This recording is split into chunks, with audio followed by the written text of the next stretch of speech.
The Black Statue of Liberty. In 1798, Napoleon Bonaparte stated that history was only a lie agreed upon. Nothing could be more illustrative than the history of the Statue of Liberty, originally called Liberty Enlightening the World. The liberation of African American slaves was the only inspiration for the creation of a Statue of Liberation for Edouard René Lefebvre de la Boulaye. He recruited a young sculptor, Frederick Auguste Bartholdi, to create a black female slave statue holding a broken chain in her left hand and with broken chains of slavery at her feet. The official website of the Statue of Liberty states that the statue was given to the people of the United States by the people of France as an expression of friendship and to commemorate the centennial of American independence in 1776.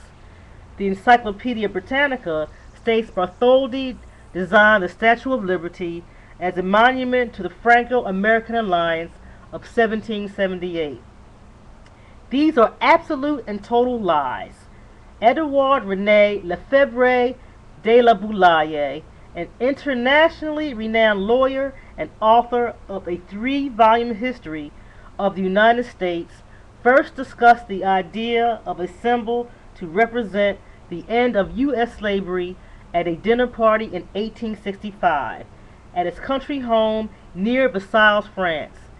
In attendance at the dinner party were many abolitionists, including Victor Hugo and Frederick Auguste Bartholdi, who had initially been retained to create a sculptured bust of Mr. de la Boulaye. Victor Hugo and Edouard de la Boulaye were leaders of the French abolitionist movement. They hated slavery and were in strong support of John Brown when he attempted to arm slaves in West Virginia for rebellion by raiding the armory at Harper's Ferry in 1859. After John Brown had failed and was hanged, Hugo and de la Boulaye took up a collection among the French people and presented a gold medal to John Brown's widow.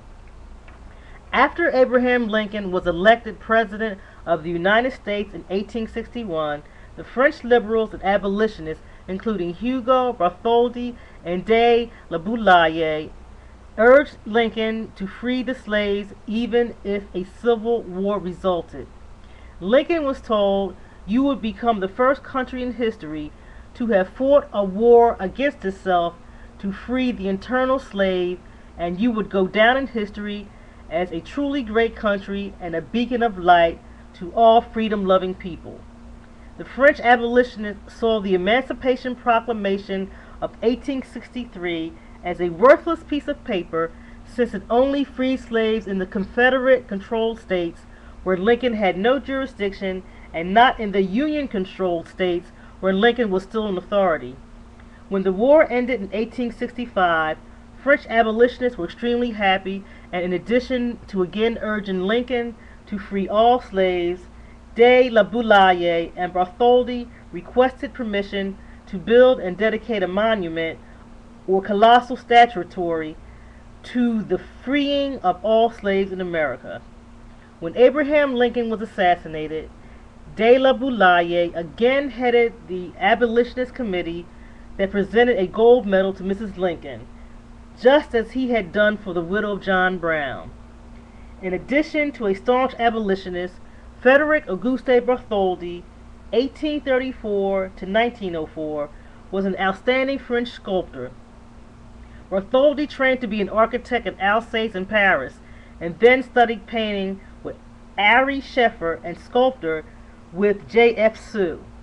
Bartholdi's life and ideas changed dramatically after 1855, when he toured Egypt and witnessed the magnificent colossal monuments and statues created by the black Egyptians. Bartholdi's creation of a giant black ex-slave female with broken chains at her feet and left hand was readily accepted in France. Although liberals, Freemasons, and businessmen with American interests were the most enthusiastic supporters of the project, by 1881, Some 100,000 people and 181 towns throughout France had contributed money.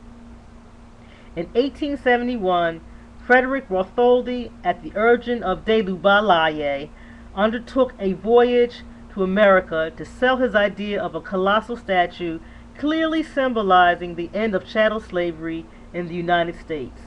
He was armed with a large terracotta statue and numerous drawings to clearly illustrate his proposed Statue of Liberty.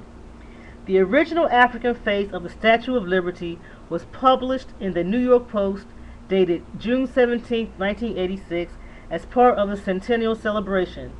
Bartholdi found little American support for his African slave model. In 1878, as the African head of Miss Liberty first went on display at the Universal Exposition in Paris, France, rampant reaction raged through the American South. Bartholdi finally had to abandon his original ideas and change the Statue of Liberty to the features we are now familiar with. The African face was resculptured into the face of his mother, Madame Bartholdi. A table of law tucked under her folded arm that bears the date July 4, 1776, replaced the broken chains in the slave's left hand. Ironically, the chains were left at the feet, but the meaning changed from broken American slavery to broken English tyranny.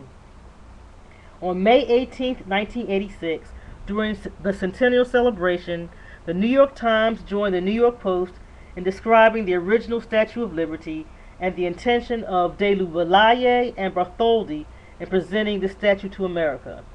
It's unconscionable that the Encyclopedia Britannica and the official Statue of Liberty literature can still lie and say that this is a monument celebrating American independence of 1776 and or the Franco-American Alliance of 1778. Dr. Jack Felder sums it up clearly. Once in place, Miss Liberty received a new meaning. She was hailed as the mother of white exiles, greeting European immigrants seeking freedom from America. Nothing in the original conceptions of Bartholdi or de Balaye envisioned this role for their stature.